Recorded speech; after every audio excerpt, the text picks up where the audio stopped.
Hello बच्चों, welcome to all of you. आज फिर से एक नए वीडियो के साथ और एक टॉपिक है आपका नेशनलिज्म इन इंडिया। इसके अंदर हम देखेंगे बहुत सारे एमसीक्यूज, ना सिर्फ एमसीक्यूज बस बल्कि इससे रिलेटेड बहुत सारे इंपॉर्टेंट क्वेश्चन भी और रिवीजन भी इसके तहत करते जाएंगे। ये एग्जाम के लिए बहुत ही इंपॉर्टेंट है, तो इसको अच्छे से देखो और इसको बार बार समझो। तो चलो स्टार्ट करते हैं पहला ये क्वेश्चन के साथ। पहला क्वेश्चन है, when did Mahatma Gandhi return to India from South Africa. मतलब महात्मा गांधी के बारे में बोला गया है कि ये साउथ अफ्रीका से इंडिया कब आए थे। तो ऑप्शन है आपका क्या है, जनवरी 1914, 15, 16 और 7। तो इसका आंसर क्या होगा? इसका आंसर होगा आपका जाके जनवरी 1915। आपको पता होगा ये सिर्फ जनवरी 1915 नहीं है, अगर डेट बात करें तो क्या हो जाएगा भाई, 9th ऑफ जैन 1915। क्या है, 9th ऑफ जैन 1915। और ये वापस कब आए थे? ये आए थे कहाँ से? ये आए थे साउथ अफ्रीका से। कितने साल बाद? 21 साल बाद। कितने साल बाद भाई? 21 साल बाद आए थे। ये सिर्फ 21 साल बाद ये ऐसे नहीं आए थे, इनको किसी ने बुलाया था। तो किसने बुलाया था? तो इनको बुलाया था गोपाल कृष्ण गोखले। किसने बुलाया था? गोपाल कृष्ण गोखले। ठीक है, और याद रखना ये गोपाल कृष्ण गोखले ये पॉलिटिकल गुरु भी थे। क्या थे? पॉलिटिकल गुरु बोला जाता है किनका? महात्मा गांधी का। किनका? महात्मा गांधी का। ठीक है, तो आए थे भाई 9th ऑफ जैन 1915, मतलब 9 जनवरी को आए थे। और यही 9 जनवरी को हम सेलिब्रेट करते हैं किस फॉर्म में? एनआरआई डे फॉर्म में। क्या है? एनआरआई डे मतलब नन रेसिडेंट। क्या है? Non resident India. एक डे के फॉर्म में इसको सेलिब्रेट करते हैं, या अगर इसको हिंदी में बोल दे और करके बात कर ले तो बोलते हैं क्या है, प्रवासी भारतीय दिवस। क्या है? प्रवासी भारतीय दिवस। भारतीय दिवस। ठीक है, समझ में आ गया? तो यहाँ अगर बात करें तो कब आए थे भाई? 9th of Jain 1915। ये साउथ अफ्रीका से आए थे। आगे देखते हैं नेक्स्ट क्वेश्चन। क्या, who was the writer of the book Hind Swaraj? देखो एग्जाम में ना एक दो क्वेश्चन बुक से रिलेटेड भी रहता है, तो याद रखना ये जो हिंद स्वराज था ये किन के द्वारा लिखा गया था? ये लिखा गया था किन के द्वारा? ये गांधी जी के द्वारा ही लिखा गया था। किन के द्वारा? महात्मा गांधी के द्वारा। अगर पूछेगा किस ईयर में तो 1909 में, 1909 में। ठीक है, कहाँ पे लिखे थे? ये एक साउथ अफ्रीका में ये लिखे थे।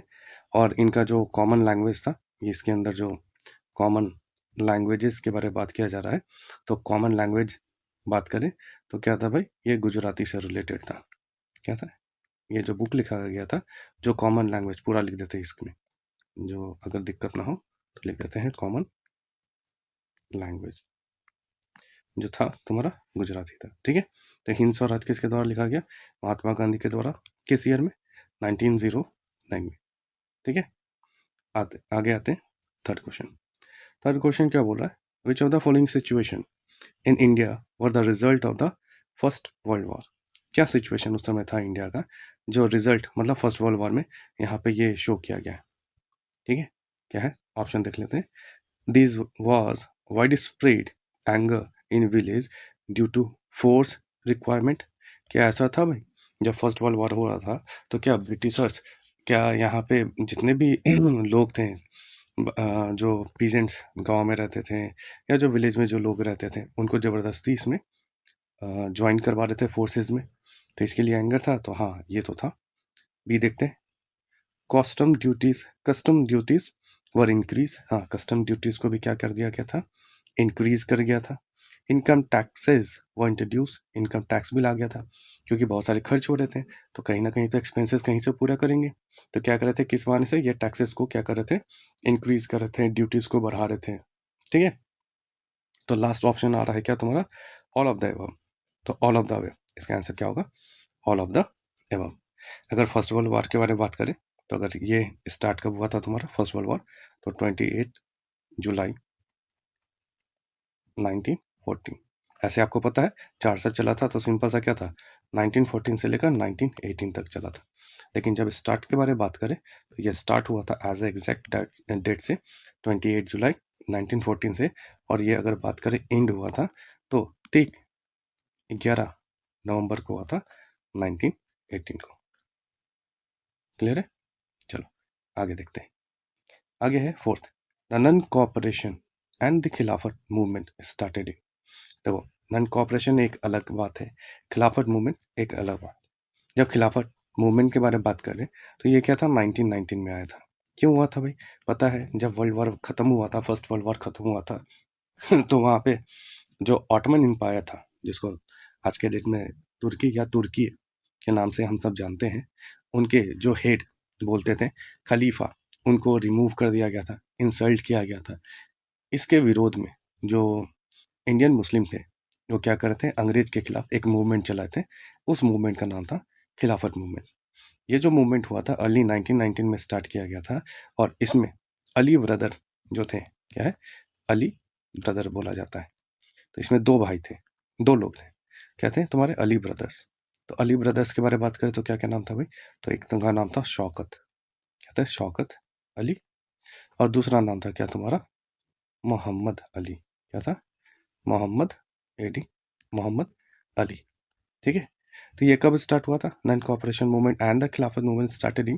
तो ये जो एक साथ ही स्टार्ट हुआ था, याद करना, यह है जनवरी 1921 में। ठीक है।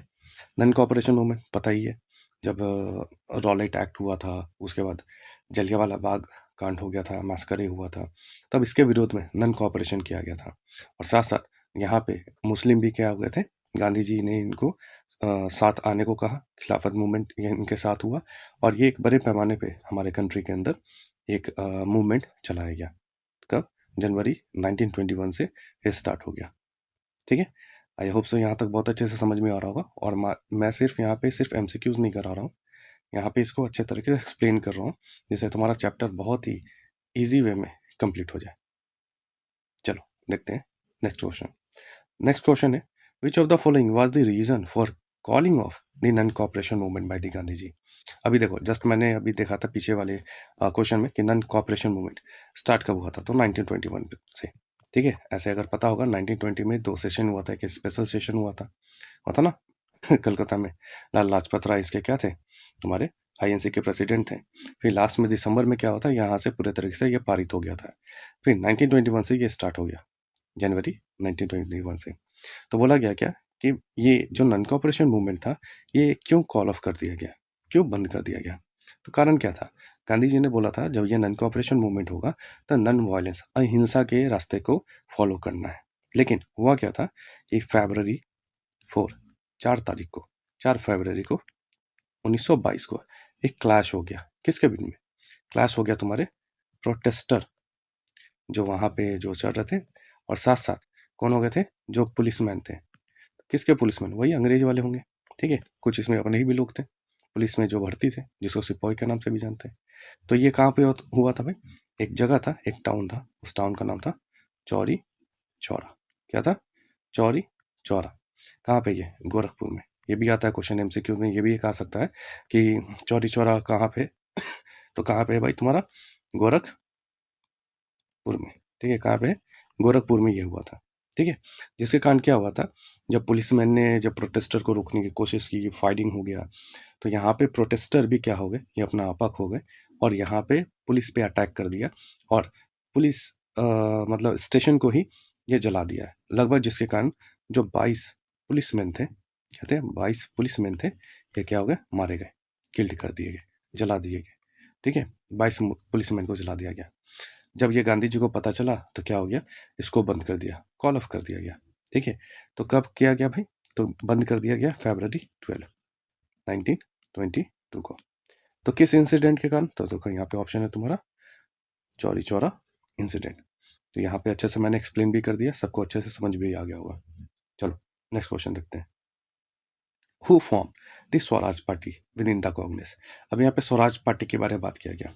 देखो, जब गांधी जी ने ये तुम्हारा नॉन कोऑपरेशन मूवमेंट को खत्म कर दिया गया, तो इसके बिहाफ में एक नया पार्टी का फॉर्मेशन किया गया। ठीक है। अब यहाँ पे नया पार्टी का ये जो फॉर्मेशन किया गया था, कारण ये था कि यहाँ पे जो ये फॉर्मेशन किया गया था, ये किया गया था, यहाँ पे आंसर ही मैं सीधा बता देता हूँ। ये था तुम्हारा कौन? बताओ, सोचो, बता सकते हो? तो ऑप्शन नंबर सी। क्या है तुम्हारा? ऑप्शन नंबर सी क्या है? चित्तरंजन दास और तुम्हारा है मोतीलाल नेहरू। कौन है? चित्तरंजन दास और मोतीलाल नेहरू। इन्होंने ये चीज का स्वराज पार्टी का फॉर्मेशन किया। कारण क्या था भाई? कारण ये था कि एक सेल्फ रूल एक फॉर्मेशन करना चाहते थे। इनका एम था, इनका अचीव था क्या? अचीवमेंट क्या था भाई? इनका अचीव क्या करना था? इनको अचीव करना था सेल्फ रूल। ठीक है, जो जिसको क्या बोला गया? स्वराज के नाम से जाना गया। ठीक है, सेल्फ रूल का फॉर्मेशन किया गया, जिनके नाम से स्वराज का फॉर्मेशन किया गया। और ये चाहते थे क्या कि ये कहाँ पे इंटर हो जाए? ये एंटरिंग जो तुम्हारे इसके लेजिस्लेटिव असेंबली है।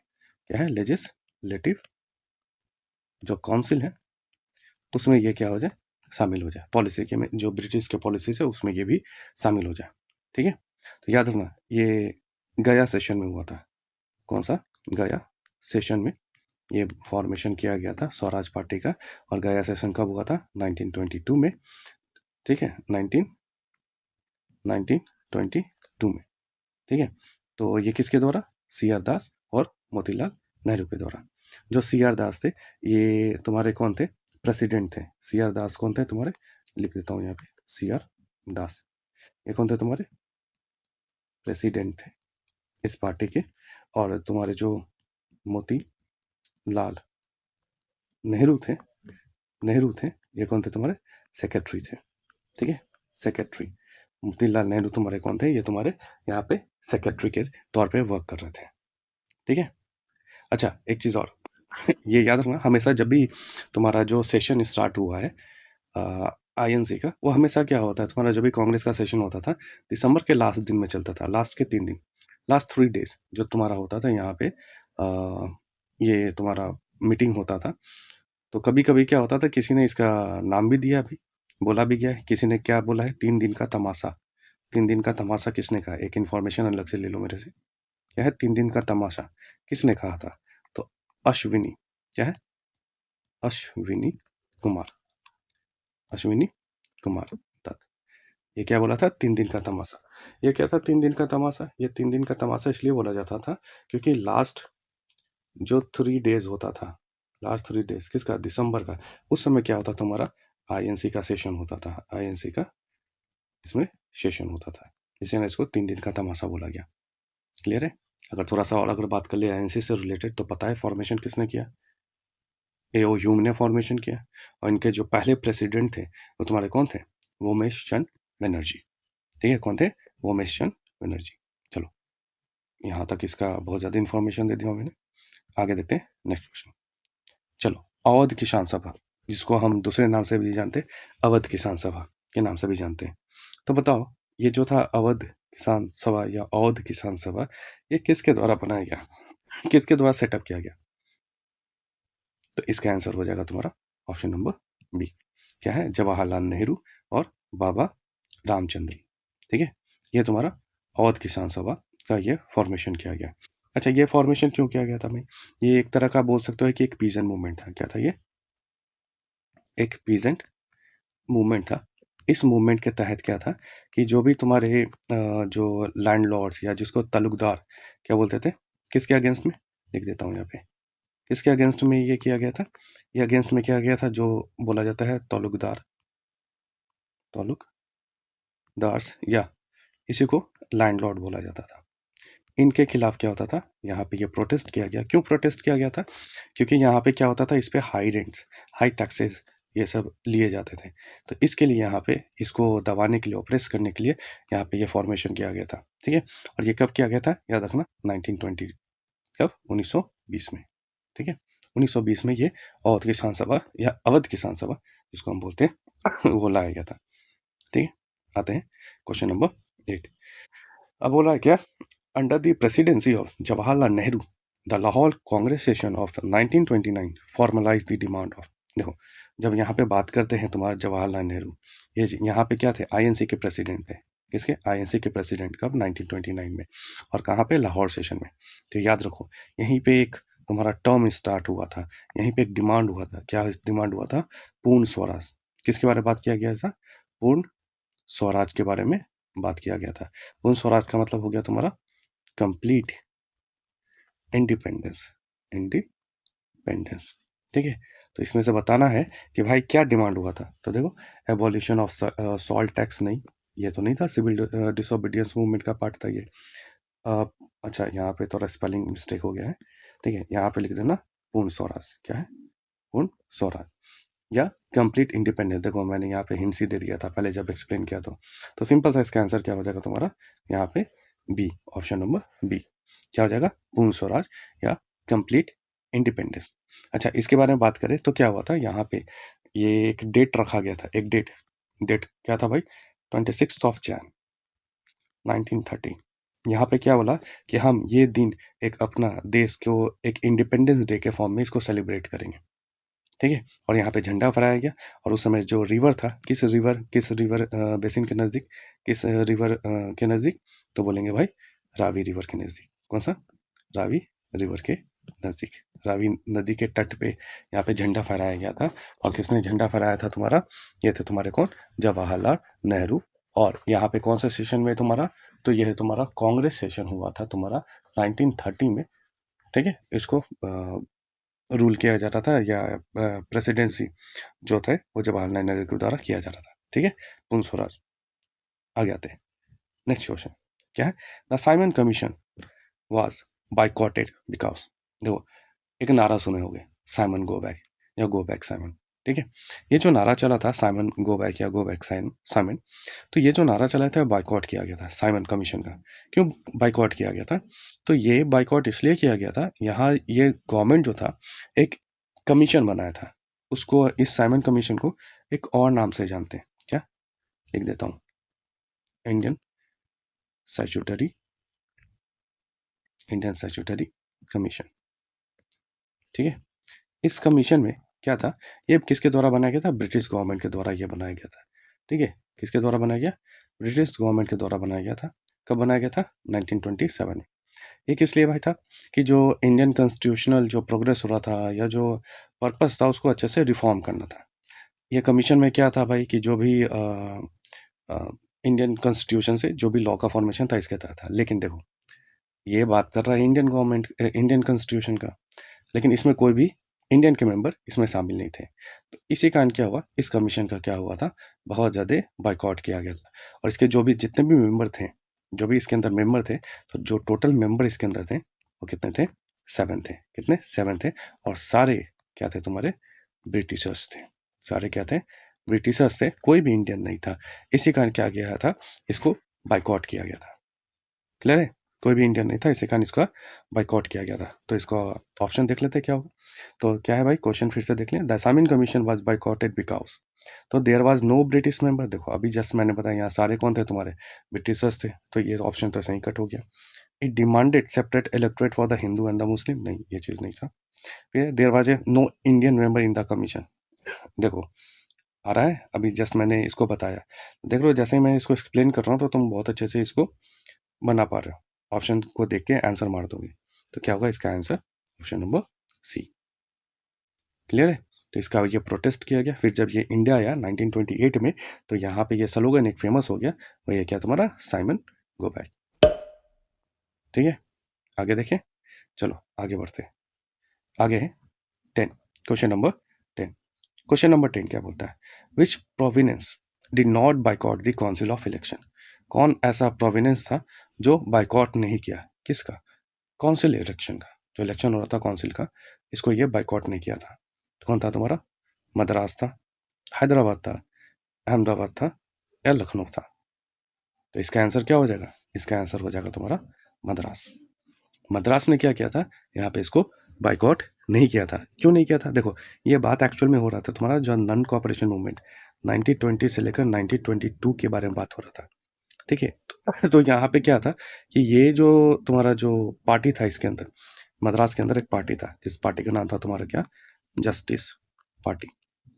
ये जो पार्टी था ये क्या किया था? बाइकआउट नहीं किया था। क्यों बाइकआउट नहीं किया गया था? क्योंकि ये जो था, ये जो पार्टी था, इसमें बोल सकते हैं ये नन ब्राह्मण पार्टी था। लिख देता हूँ मैं, क्या है ये? नन ब्राह्मण पार्टी। एक नन ब्राह्मण पार्टी था ये। इसके कारण क्या था, ये चाहते थे क्या कि जो भी पावर जिस तरह ब्राह्मण को ये मिलता था, गेन हुआ था, ये भी इनको भी उस टाइप का ये पावर मिले। और ये तब हो सकता था जब ये इलेक्शन में ये जाते, जीतते या इसमें पार्टिसिपेट करते। अगर ये बाइकआउट कर देते तो यहाँ पे इलेक्शन होता ही नहीं। इसी कारण क्या था, यहाँ पे ये इलेक्शन को इन्होंने बाइकआउट नहीं किया था। क्लियर है? तो कौन सा पार्टी था ये?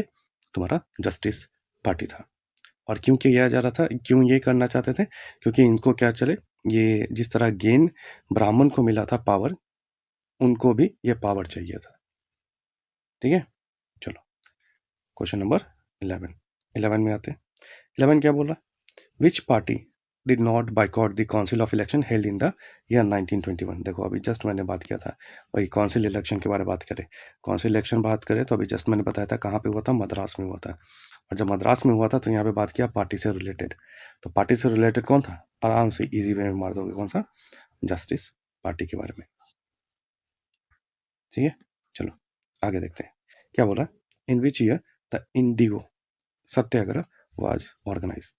इंडिगो सत्याग्रह, याद रखना ये ऐसा सत्याग्रह था, एक गांधी जी के द्वारा किया गया था। और ये जो सत्याग्रह गांधी जी के द्वारा किया गया था, इंडिया में सबसे पहली बार जो सत्याग्रह किया गया था गांधी जी के द्वारा, यही था। कौन सा? तुम्हारा इंडिगो सत्याग्रह। क्लियर है? तो किस ईयर में किया गया था? 1917 में किया गया था।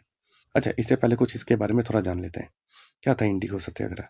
ये बोल सकते हैं कि तुम्हारा, इसको तीन कठिया सिस्टम भी बोलते थे। क्या बोलते थे? तीन कठिया सिस्टम बोलते थे। इसके तहत क्या था, तीन कठिया सिस्टम का मतलब क्या था? जो रेशियो था 3/20 पार्ट का। मतलब इसमें क्या करना था, इस पार्ट में तुमको एकदम ये जो नील की खेती था, जो इंडिगो था, इस प्रोपोर्शन में, इस पोर्शन में जमीन पे तुमको ये बोना था। और ये प्राइस क्या था? अनफेयर प्राइस पे, मतलब ये जो ब्रिटिशर्स होते थे इसे परचेज करते थे। ठीक है, तो 1917 में ये किया गया था, किसके द्वारा? गांधी जी के द्वारा। तो गांधी जी को बुलाया कौन? ये भी एक क्वेश्चन आ सकता है कि गांधी जी को किसने इनवाइट किया था। तो ये इनवाइट किया था तुम्हारा, इनवाइटेड बाई, लिख देता हूं मैं, इनवाइटेड बाई राजकुमार शुक्ला। क्या है? राजकुमार शुक्ला, इनके द्वारा किया गया था। अच्छा, किस में किया गया था? याद रखना 1916 में एक तुम्हारा आईएनसी मीटिंग हुआ था। कहाँ पे? लखनऊ में। कहाँ पे?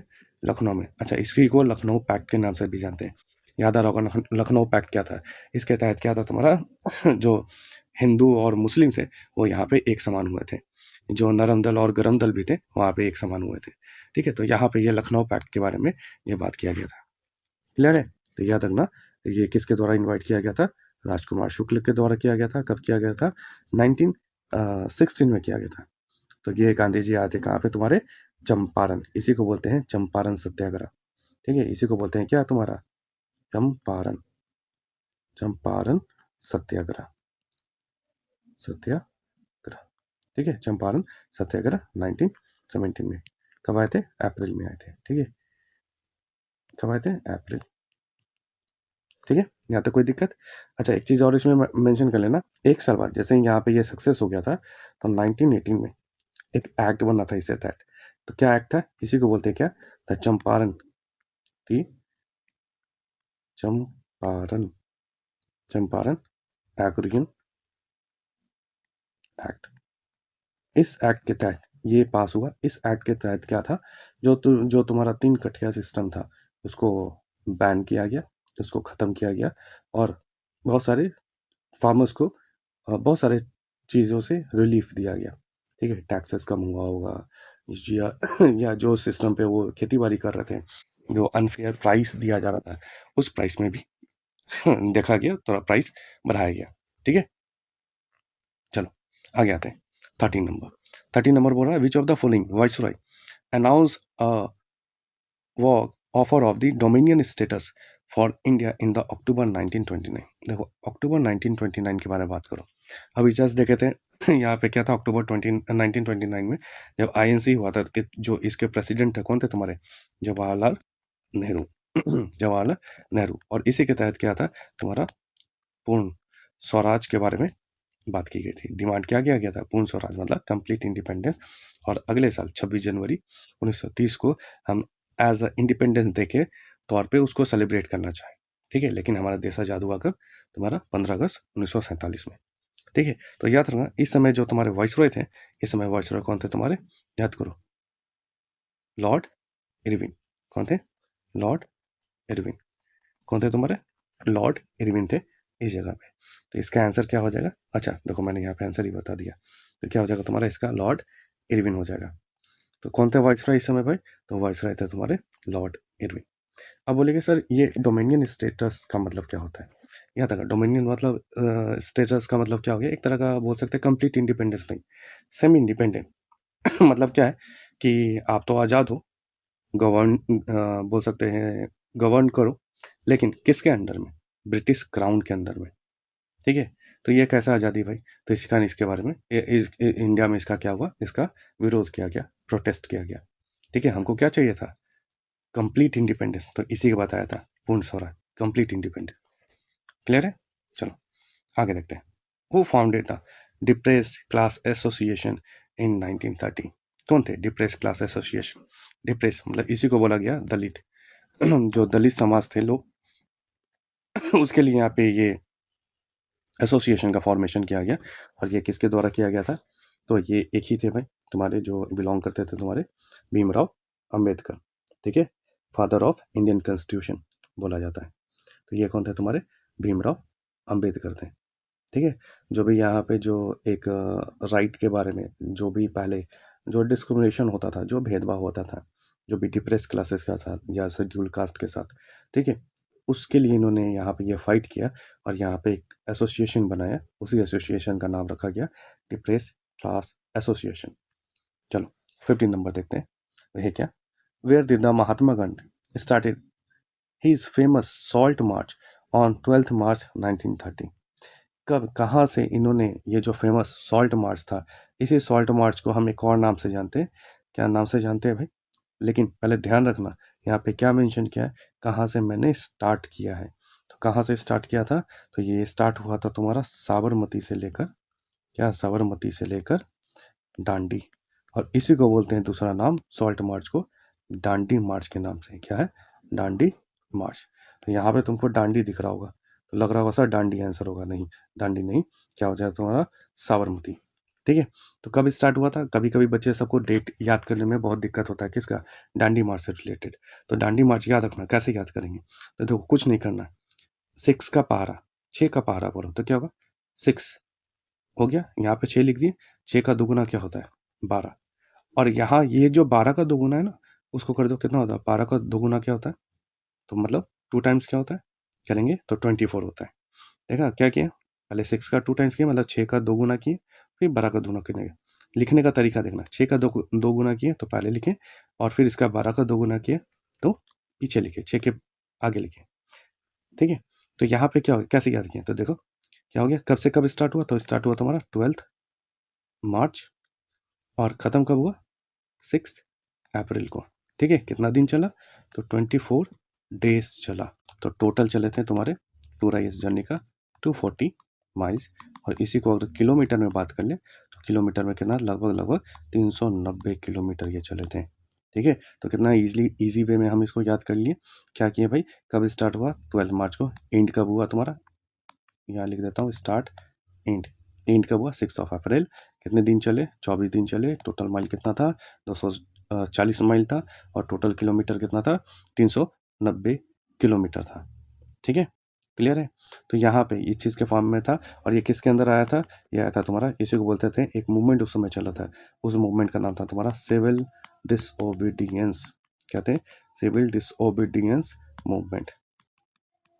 ठीक है, सिविल डिसोबीडियंस मूवमेंट। चलो आगे देखते हैं नेक्स्ट क्वेश्चन। क्या which industrialist attack colonial control over Indian economy and supported the civil disobedience movement? देखो उस समय जो इंडस्ट्रियलिस्ट थे ना, सिविल डिसोबीडियंस मूवमेंट में बढ़ चढ़ के हिस्सा ले रहे थे। क्यों भाई? इसलिए क्योंकि उस समय क्या था कि बहुत ज़्यादा टैक्सेस इन पे हाई कर लिया था। जब ये कोई भी चीज़ को इंपोर्ट या एक्सपोर्ट करते थे तो उस पर बहुत ही ज़्यादा इनको चार्जेस पे करना पड़ता था। प्लस जो बाहर से जो ब्रिटिशर्स के जो गुड्स आते थे, इनके मुकाबले क्या होते थे, बहुत ही कम रेट में यहाँ पे इंडिया में सेल किया जाता था। तो इसके कारण इनको बहुत ही प्रॉब्लम हुआ।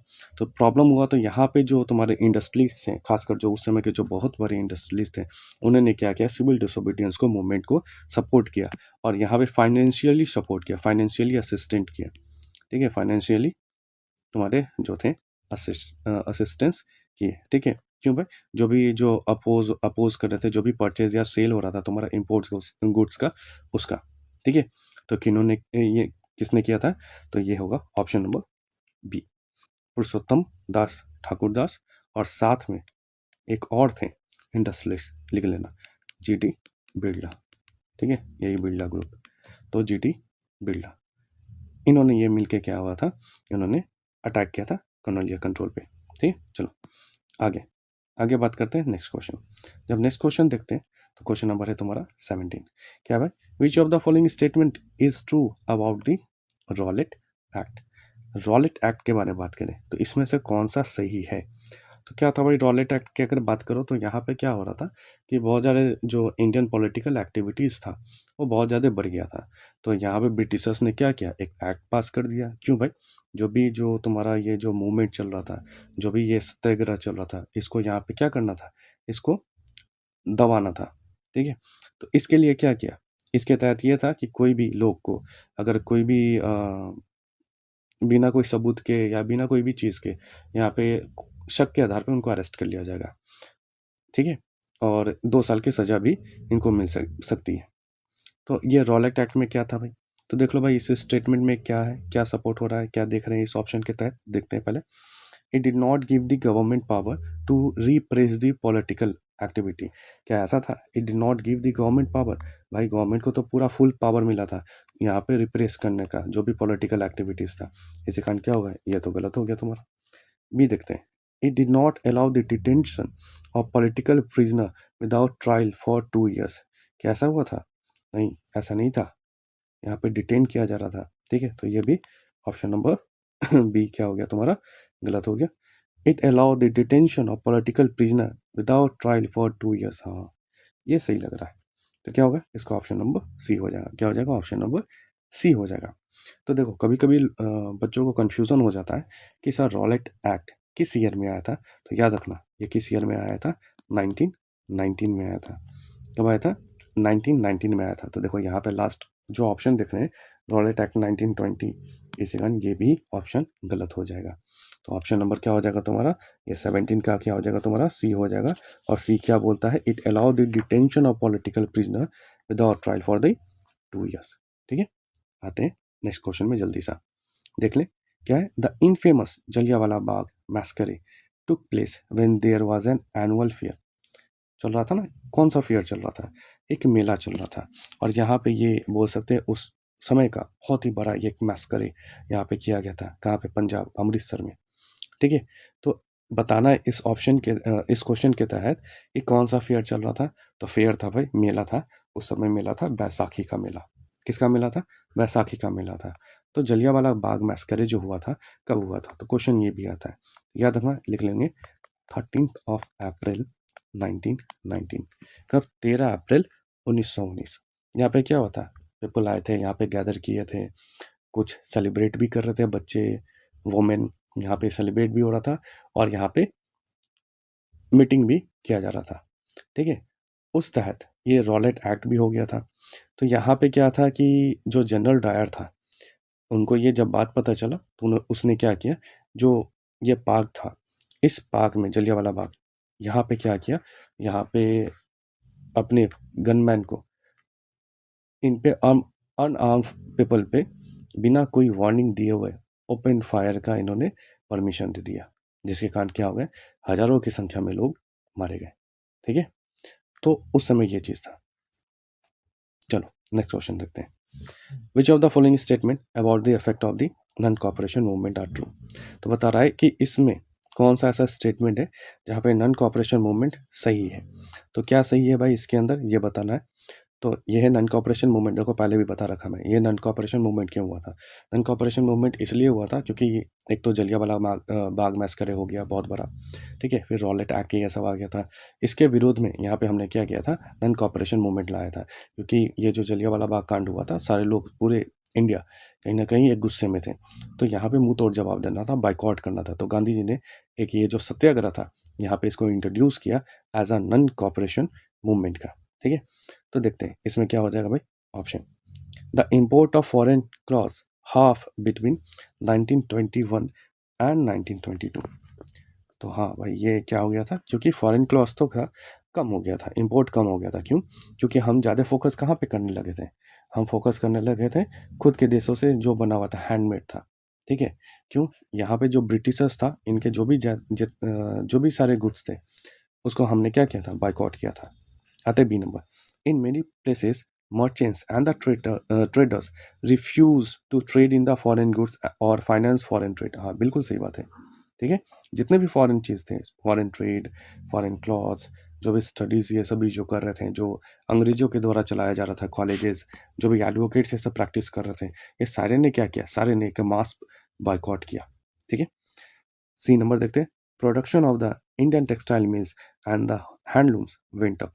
हाँ ये तो बिल्कुल सही बात होगा ना, क्योंकि क्या हुआ था, जिस समय फॉरेन ट्रेड, जब हर चीज़ का, गुड्स का हमने कम कर लिया, बाइकआउट कर लिया, तो इस पे प्रभाव किस पे पड़ेगा, इंडियन टेक्सटाइल पे पड़ेगा।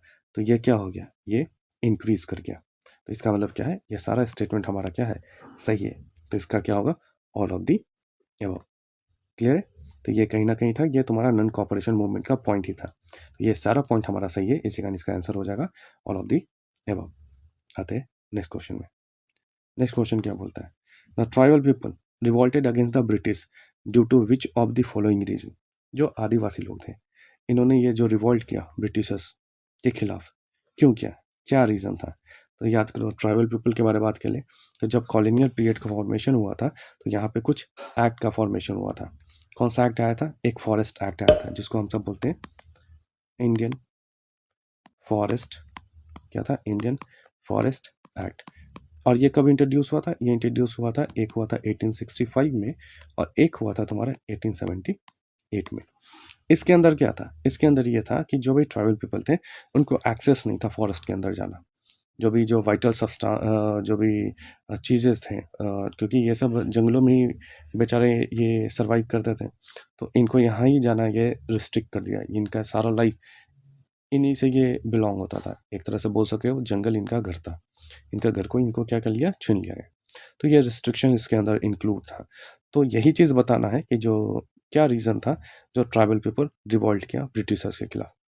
तो ऑप्शन देखते हैं, ऑप्शन है तुम्हारा, the tribal people were prevented from entering the forest to graze their cattles. बिल्कुल सही बात है, प्रिवेंट किया गया था, रोका जा रहा था। The tribal people were prevented from the collecting fuel wood and fruits. बिल्कुल सही बात है, इसको भी रोका गया।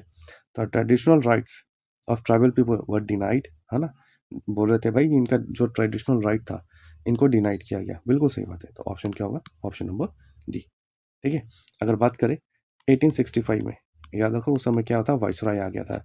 तो ये जो 1865 में ये जो फॉरेस्ट एक्ट आया था, या जो बोल सकते हैं कॉलोनियल फॉरेस्ट लॉ लाया गया था 1865 में, उस समय जो वाइसराय थे, क्या थे, वाइसराय। तो 1865 में कौन थे तुम्हारे, लॉर्ड जॉन लॉरेंस, क्या थे तुम्हारे, लॉरेंस, ठीक है, 1865 में। उसी तरह 1878 में बात कर ले, तो ये कौन थे, इनके बारे में सारे लोग जानते होंगे, क्या थे, लॉर्ड लिटन। कौन थे, लॉर्ड लिटन। इन्हीं के टर्म में, इन्हीं के काल में दो बहुत ही इंपॉर्टेंट एक्ट इन्होंने इंट्रोड्यूस किया था। एक था तुम्हारा क्या, वर्नाकुलर प्रेस एक्ट, या वर्नाकुलर प्रेस एक्ट, और एक लाया था इन्होंने क्या, इंडियन आर्म एक्ट। क्या था, इंडियन आर्म्ड एक्ट। क्लियर है, यहाँ तक बहुत अच्छे से क्लियर हो रहा होगा सारे लोगों को। चलो देखते हैं आगे का question. Question number 21, who visualize and depicted the image of Bharat Mata through a painting. किसने इसको विजुअलाइज किया था, तो याद करो, देखो इमेज का फॉर्मेशन किसी और ने किया था, ठीक है लेकिन इसको विजुअलाइज कराया कौन, अविंद्रनाथ टैगोर ने, ठीक है, कौन, अविंद्रनाथ टैगोर ने। कब किया था भाई, 1905 में। कब क्या था? 1905 में। यहाँ पे ये जो भारत माता का जो इमेज दिखाया गया, इसलिए दिखाया गया था, देखो यहाँ पे स्वदेशी मूवमेंट भी स्टार्ट हुआ था और यहाँ पे बंगाल पार्टीशन भी हुआ था 1905 में, याद आ रहा होगा, है ना? उस समय जो वाइसरॉय थे कौन थे तुम्हारे? लॉर्ड कर्जन थे।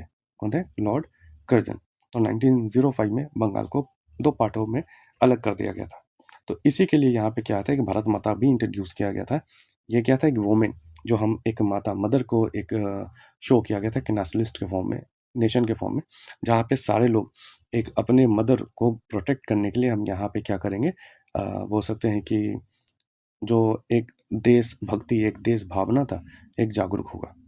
इस पेंटिंग के तहत इस भारत माता को जो पोर्ट्रे किया गया था, इसमें इस फिगर में क्या दिखाया गया? ये बहुत ही काम, कंपोज, डिवाइन, स्पिरिचुअल, इसके तहत ये शो किया गया था। ठीक है? तो ये भारत माता जो है, ये किसने विजुअलाइज किया था? तो ये इमेज विजुअलाइज किया गया था रविंद्रनाथ टैगोर 1905 में। ठीक है, चलो नेक्स्ट क्वेश्चन देखते हैं। Which of the following was Mahatma Gandhi noble method of the fighting against the Britishers? यहाँ पे जो महात्मा गांधी का जो मेथड था ब्रिटिशर्स के खिलाफ लड़ने का, वो क्या था? तो महात्मा गांधी भाई किस पे ज़्यादा भरोसा करते थे? नॉन वायलेंस पे। क्या कभी ऐसे सुने थे कि गांधी जी ने बोला था कि भाई अगर वो तुमको मारता है तो तुम भी पकड़ के बड़ी मार मारो? ऐसा हुआ था क्या? उन्होंने कहा था कि भाई कोई अगर तुम्हें गाल पे एक तबरा का मारता है तो तुम भी क्या करो, दूसरा गाल बढ़ा दो। आज के डेट में ऐसा होगा भाई? उसका तो खैर नहीं, क्या होगा क्या नहीं होगा। लोग ऐसे ही सोचते हैं ना, आजकल नॉन वायलेंस पे भरोसा नहीं करते। लेकिन गांधी जी किस पे भरोसा किए थे? नॉन वायलेंस पे। तो इसमें से देखते हैं कौन सा ऑप्शन आता है। तो A, he use violent method of stone pelting. क्या ये था वायलेंट? ऐसा तो नहीं था भाई, पत्थर मारो, ऐसा नहीं था, बिल्कुल नहीं। B, he use arson to bomb down government office. नहीं, बिल्कुल भी नहीं। He fought with the principle of eye for an eye, eye for an eye. क्या ऐसा था भाई? अगर वो तुमको आग दिखा रहा तुम भी आग दिखाओ, मतलब जैसे होता ऐसा? नहीं, ऐसा भी नहीं था। He practice open defiance of law, peaceful demonstration, satyagraha and non violence, है ना? जो भी लॉ था, लॉ के तहत चलना था, एक पीसफुल डेमोन्स्ट्रेशन करना था और नॉन वायलेंस में बिलीव करना था। तो ऑप्शन नंबर क्या हो जाएगा तुम्हारा? डी। ठीक है, तो ये सत्याग्रह का भी एक तरह का बोल सकते हो कि डेफिनेशन के फॉर्म में ये चल रहा है ना। 23 दो भाई, 23 में आ गया सत्याग्रह का मतलब क्या होता है। अभी जस्ट मैंने बात किया था। तो सत्याग्रह का मतलब क्या होता है भाई? जो नॉन वायलेंट के फॉर्म में मैथड एक यूज हो, जहाँ पे जो भी फाइटिंग करें नॉन वायलेंस के फॉर्म में यहाँ पे बातें करें। तो ऑप्शन नंबर बी। इसमें ज़्यादा मैं कुछ बता नहीं रहा हूँ क्योंकि अभी पहले ही इसमें डिस्कशन कर लिया। आगे देखते हैं। नेक्स्ट क्वेश्चन क्या है? द प्लांटेशन, बहुत ही इंपॉर्टेंट, मान लो BBI, है ना, बार बार ये क्वेश्चन पूछता है।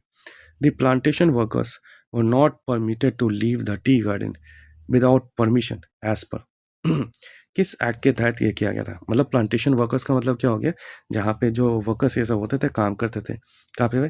टी गार्डन ये सब में काम करते थे, और यहाँ पे इनको परमिशन दिया ही नहीं जाता था अगर एक बार ये अंदर में आ गए। अच्छा, ये प्लांटेशन वर्कर कौन होते थे? यही बेचारे ट्राइबल पीपल, ये सब यही ट्राइबल लोग क्या होते थे यहाँ पे, जहाँ पे इनको फॉरेस्ट एक्ट के तहत बाहर निकाल दिया गया, तो ये बेचारे कहाँ जाएंगे सर्वाइव करने के लिए? तो ये यहीं पे आके ये वर्क करने लगे। जब ये काम करने लगे तो यहाँ पे इनको बाहर जाने के लिए कोई भी इजाज़त नहीं था। ठीक है, कोई भी फ्रीडम नहीं था। तो ये किस एक्ट के तहत था? तो ये था तुम्हारा ऑप्शन नंबर, बताओ कौन सा था? इनलैंड इमिग्रेशन एक्ट 1859, या इनलैंड इमिग्रेशन एक्ट 1866, या 1879, या 1869। तो ऑप्शन हो जाएगा ए, इनलैंड इमिग्रेशन एक्ट 1859। ठीक है, तो कहाँ पे बेसिकली ये हुआ था तुम्हारा? यही असम पार्ट ये सब में, वहीं पे जाते क्या था तुम्हारा? टी प्लांटेशन, ये सब तुम्हारा टी प्लांटेशन ये सब ज़्यादा हुआ था। ठीक है, आई होप सो यहाँ तक बहुत अच्छे से सारे लोगों को अच्छे से समझ में आ रहा होगा। और जितना हो सकता है मैं इसको क्या कर रहा हूँ, इस MCQs के तहत सारे को एक तरह से एक्सप्लेन करने की कोशिश कर रहा हूँ, जिससे क्या हो, तुमको पूरा किताब पढ़ने की भी ज़रूरत ना हो, पूरा चैप्टर पढ़ने की भी ज़रूरत ना हो। सिर्फ ये वीडियो देखो और पूरा MCQs के साथ साथ तुम्हारा क्या होगा, तुम्हारा जो आंसर है, तुम्हारा रिविज़न है, वो अच्छे से हो जाएगा। ठीक है, चलो आते हैं क्वेश्चन नंबर 25। क्या है Simon commission arrived in India? देखो अभी जस्ट कुछ क्वेश्चन पहले मैंने यहाँ पे साइमन कमीशन के बारे में एक्सप्लेन कर दिया, तो इसी कारण यहाँ पे मैं इसमें ज़्यादा बात नहीं करूँगा। लेकिन ये क्या था, एक कमीशन था जो इंडिया आया था, ठीक है। ये इम्प्लीमेंट कब हुआ था? 1927 में। यहाँ पे जितने भी मेंबर थे, 7 मेंबर थे, ये सारे कौन थे? ब्रिटिशर्स थे। इसी कारण इसका बायकॉट किया गया था। क्यों भाई? क्योंकि जो इंडियन कॉन्स्टिट्यूशन फॉर्मेशन करने की बात की गई थी, जो इसके अंदर लॉ का फॉर्मेशन किया जा रहा था इंडिया के वेलफेयर के लिए, और यहाँ पे इंडिया के लोग ही इसमें इन्वॉल्व नहीं थे। इसी कारण इसका क्या किया गया था? एक मास बायकॉट किया गया था। और ये इंडिया कब आया था? ऑप्शन नंबर ए 1928 में। ठीक है, इसका ऑप्शन क्या हो जाएगा तुम्हारा? 1928। अब आते हैं क्वेश्चन नंबर 26। क्या है? Gandhi Irwin pact. ये जो गांधी इरविन पैक्ट था, देखो यहाँ पे क्या था? सिविल डिसोबीडियंस मूवमेंट हुआ था। क्या था? Civil disobedience movement. ये जो सिविल डिसोबीडियंस मूवमेंट हुआ था, ये कब हुआ था? 1930 में हुआ था। याद करो, तुम्हारा यही, इसी को बोलते हैं डांडी मार्च, या जो तुम्हारा जो सॉल्ट मार्च के नाम से भी जाना गया, सॉल्ट मार्च के नाम से भी जाना गया। देखो फिर से लिख देता हूँ, स्टार्ट कब हुआ था? कैसे याद करेंगे? याद करो, तरीका एक बताते हैं। 6, 12 और 24 याद रखेंगे। तो क्या हुआ था? 12 मार्च को क्या हुआ था? स्टार्ट हुआ था। 6 अप्रैल को क्या हुआ था? खत्म हुआ था। तो स्टार्ट कब हुआ था? 12 मार्च को। 6 अप्रैल को क्या हुआ था? खत्म हुआ था। 24 दिन टोटल क्या थे? टोटल डेज थे। टोटल डिस्टेंस कितना कवर किया था? ये 240 माइल्स इन्होंने कवर किया था, और किलोमीटर में बात करें तो 390 किलोमीटर। देखा कितना आराम से याद हो जा रहा है। तो ये गांधी पैक्ट जब इसके बाद आया था, यहाँ पे भाई समझौता किया गया, क्योंकि राउंड टेबल कॉन्फ्रेंस चल रहा था। तो फर्स्ट राउंड टेबल कॉन्फ्रेंस क्या किया गया था? बाइकआउट कर दिया गया था। किसके द्वारा? आईएनसी के द्वारा। ठीक है, आईएनसी पार्टी के द्वारा इसको बाइकआउट किया गया था। तो इस पैक्ट के तहत, गांधी इरविन पैक्ट के तहत क्या था? तुम्हारा जो ये जो टैक्स था या सॉल्ट मार्च था जो चल रहा था, इसको ये ख़त्म किया गया। और ये साइन किया गया था किसके द्वारा? गांधी इरविन के द्वारा। इरविन कौन था उस समय का? ये वॉइसरॉय था। तो जो एग्रीमेंट हुआ था, यहाँ पे एंड किया गया था, एंडेड तुम्हारा सॉल्ट सत्याग्रह। क्या था? सॉल्ट सत्याग्रह। सॉल्ट सत्याग्रह को यहाँ पे क्या किया गया था? इसको एंड किया गया, कर दिया गया था, या मान लो सिविल डिसोबीडियंस मूवमेंट को ख़त्म कर दिया गया था। और यहाँ पे एग्री किया करवाया गया था कि भाई आईएनसी क्या होगा? सेकेंड राउंड टेबल कॉन्फ्रेंस में ज्वाइन करेगा। ठीक है, तो इसका ऑप्शन हो जाएगा तुम्हारा option number B. Option number B क्या है? 5 मार्च 1931। 5 मार्च 1931। ठीक है। अच्छा, इसके तहत और भी बहुत सारे बोल सकते हैं कि इसमें प्रॉमिस किया गया।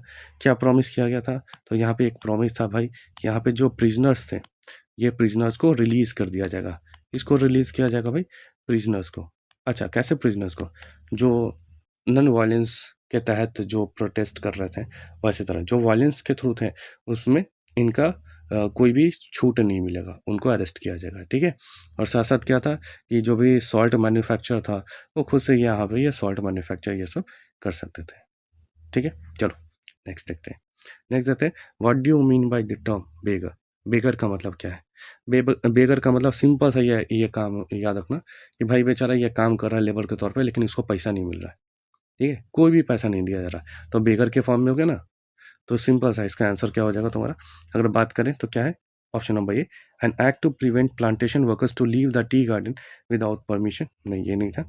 The force requirement to soldier in the rural area during the first world war. नहीं, ये भी नहीं था। Labour that villagers were force to contribute without any payment. हाँ, तो ऑप्शन नंबर क्या हो जाएगा? सी। सी क्या होगा कि यहाँ पे जो लेबर है, यहाँ पे फोर्स किया जा रहा था बिना कोई पैसे के, यहाँ पे क्या करो भाई, काम करो। ऐसा थोड़ी होता, काम करेगा तो बेचारे को पैसा देना है। तो यहाँ पे ऐसा कोई भी पेमेंट के बारे में बात ही नहीं किया गया था। ठीक है, आते हैं question number 28। What was one of the main reason behind the Mahatma Gandhi decision to take up the Khilafat issue? क्यों था भाई खिलाफत इशू? देखो, महात्मा गांधी थे ना, उसमें बहुत तेज थे, समझते थे। तेज का मतलब यहाँ वो समझते थे। क्या समझते थे? वो समझते थे यूनिटी।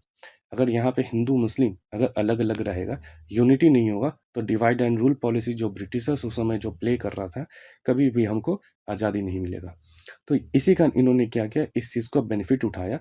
और जो उस समय जो खिलाफत मूवमेंट हुआ था, याद आ रहा होगा, ऑटोमन एम्पायर, जो उनके जो हेड थे खलीफा, उनको इंसल्ट किया गया था, है ना, जो फर्स्ट वर्ल्ड वॉर एंड के बाद इनके पावर को सीज कर लिया गया था बाय द ब्रिटिशर्स। तो इसी कारण यहाँ पे जो हिंदू सॉरी इंडियन मुस्लिम थे, वो यहाँ पे खिलाफत मूवमेंट लाए थे। और इनका फ़ायदा उठाया कौन? महात्मा गांधी ने, कि भाई यहाँ पे एक यूनिटी के तौर पे जो नॉन कॉपरेशन मूवमेंट और खिलाफत मूवमेंट दोनों साथ में यहाँ पे एक्ट किया। तो मतलब यहाँ पे हिंदू और मुस्लिम के बारे में बात किया जा रहा है। तो क्या होगा, देखो ऑप्शन नंबर ए ही दिख रहा है, to bring more unity among Hindu and Muslim. Clear है? चलो नेक्स्ट क्वेश्चन देखते हैं क्या है। Why did the general Dyer order to open fire on a peaceful demonstration of the Jallianwala Bagh. अब देखो ये जलियांवाला बाग मैसेकर के बारे में बात करें तो इसके पहले मैंने एक क्वेश्चन और आया था, इसमें बहुत अच्छे से समझा दिया। क्योंकि ये ज़्यादा बड़ा वीडियो नहीं हो तो इसमें मैं ज़्यादा डिस्कशन नहीं करूँगा, सिंपल सा क्या होता है ऑप्शन भी आ जाता है। तो क्यों हुआ था, तो भाई सिंपल सी बात ये था कि यहाँ पे उनको डराना चाह रहे थे, जो भी आगे लोग इस तरह का प्रोटेस्ट इस तरह का हाँ प्रोटेस्ट ना करें, कहीं पे मीटिंग ना करें, मतलब एक तरह का डराने के बराबर कि दिमाग में फियर हो जाए, डर हो जाए। तो देखो कहाँ पे आता है एक फियर, तो मेरे को ऑप्शन नंबर सी में दिख रहा है। देखो टू क्रिएट अ फियर, देख रहे हो, एक कीवर्ड पकड़ लो, कीवर्ड अगर पकड़ के रखोगे ना तो क्या होगा, तुमको बहुत इजी होगा एमसीक्यू बनाना। तो क्या हो गया option number C, because his object as a declare later was to produce a moral effect to create fear in the mind of the satyagrahis. ठीक है, तो ऑप्शन नंबर सी। और इस वीडियो का एक लास्ट क्वेश्चन है, देख लेते हैं क्या है ये। Civil disobedience movement started with the main demand, क्या था भाई मेन डिमांड, स्टार्ट हुआ था ये जो सिविल डिसोबीडियंस मूवमेंट, तो याद करो भाई, वही दांडी मार्च हुआ था। और दांडी मार्च में क्या था तुम्हारा, सॉल्ट लॉ को यहाँ पे अबॉलिश करना था। तो सिंपल सा ऑप्शन क्या हो जाएगा तुम्हारा, ऑप्शन नंबर सी तुम्हारा, abolition of the salt law. मेरे ख्याल से लगता है यहाँ तक मैं जितना कोशिश कर सकता था, यहाँ तक पूरे चैप्टर को एक्सप्लेन करने की कोशिश किया। और अगर इसको अच्छे से बार बार देखोगे तो मेरे ख्याल से इस चैप्टर में कहीं से भी कोई प्रॉब्लम नहीं होने वाला है। तो आई होप सो यहाँ तक आपको बहुत अच्छे से समझ में आया होगा।